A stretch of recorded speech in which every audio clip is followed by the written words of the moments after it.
Well, hello, everybody. It is the Dennis and Andy Show with your movie review for the week to kick off your Friday morning. Last night, we went and saw what we go see, Dennis. We went and saw the movie that we teased out during our show, a Matt Walsh mockumentary called Am I Am I Racist? racist? That's There right. you go. Am I I knew you didn't racist? want to say it. I know Am because you I already hit me racist? twice. I wasn't going to do it. You don't know me that well. No, you do. I was going to do it. Anyhow, so yes, we went and saw the Matt Walsh mockumentary, Am I Racist? This is going to be spoiler free. And um Guys, it's well, here's what I'll say.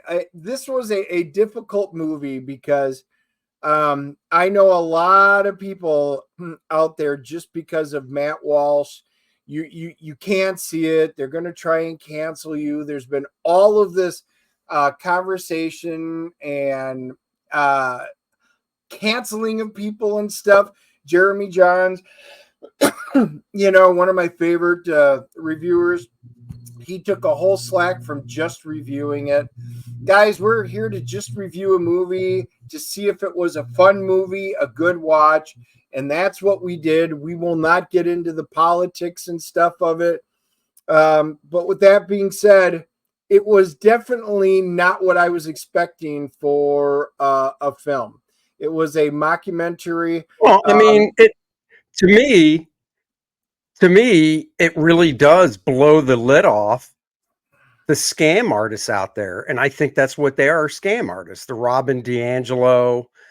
She's the biggest name in the movie that wrote the book White Fragility, and she charges tons of money and she'll teach you about white fragility and how not to be a racist and all this. And that scene alone was worth the price of admission. But then there, there's other ones in it. There's the two women, and I don't remember their names, but I remember hearing about them on the news that only white women, no men allowed. You could hire these two women to host a dinner at $5,000 a pop. So if you got 10 women showing up, that's 50 grand. These two ladies will split. And they'll teach you about not being racist as well.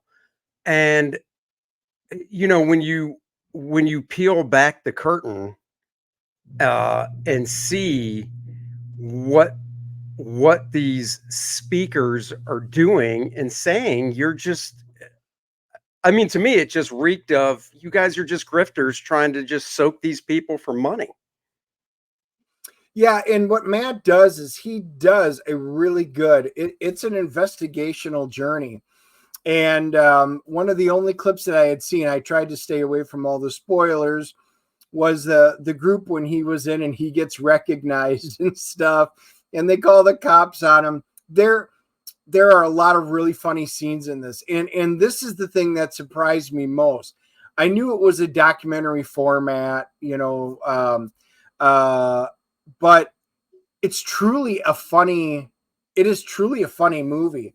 Matt Walsh, while you may agree or disagree with some of the stuff he says, his deadpan approach to some of this, and when he's asking questions, it's fantastic. In some ways, he reminds me of David Letterman out on the street and stuff like that.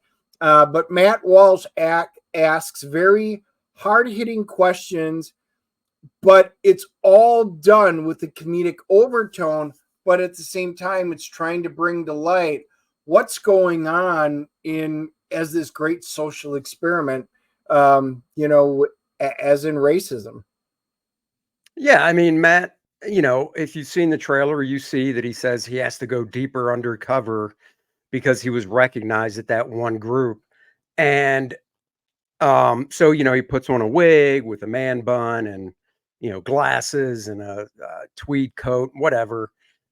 And I mean, I still was like, that's Matt Walsh, but he was able to fool people, and he changed his mannerisms, and he really, was when he was sitting with like D'Angelo and these other people, he was speaking their language because he had to, come across properly to get these people to talk to him.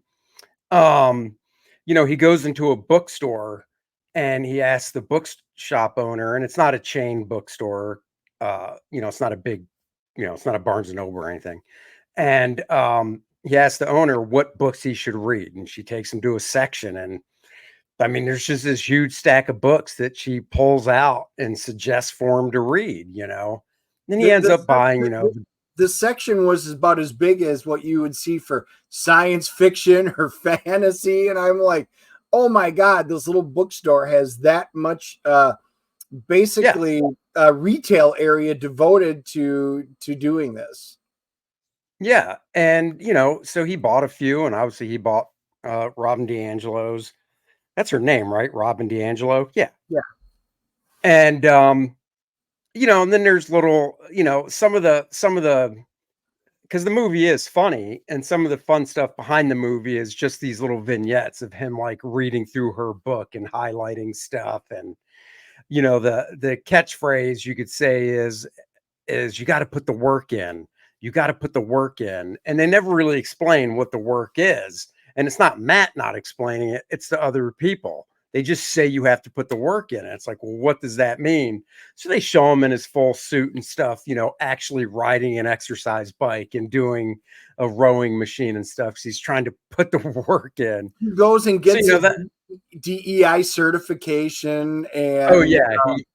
that's He, what this is about. Once he gets his DEI certification, this is where the movie really kicks in, because then he goes out and he goes, okay, I can turn this into a job, a career. And he goes out and starts interviewing people. And this is where this movie is very effective, is when he talks to average regular people out there, about it. I think Well, that was uh, the best part of the movie is he's talking to regular people. He goes to a bar.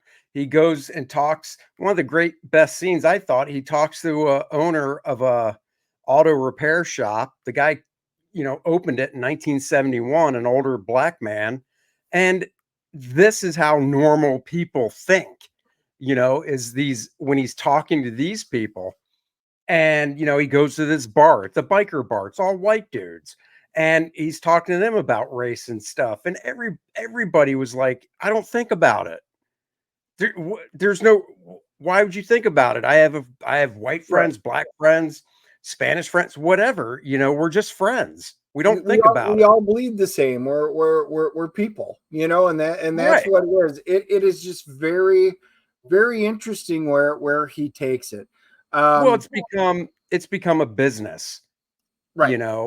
and that's what you really get to with this movie is you see that these grifters have turned it into this shill of a business, and it really is disgusting that they're doing that, but it's But good what because he brings it to he light. he shows you, because in order for him to meet with these people, you have to pay to have a sit down meeting, Oh, and yeah. Matt actually tallies up, and you'll see how much he pays to talk with Each different one. people, and you will recognize a lot of people, from the news and stuff.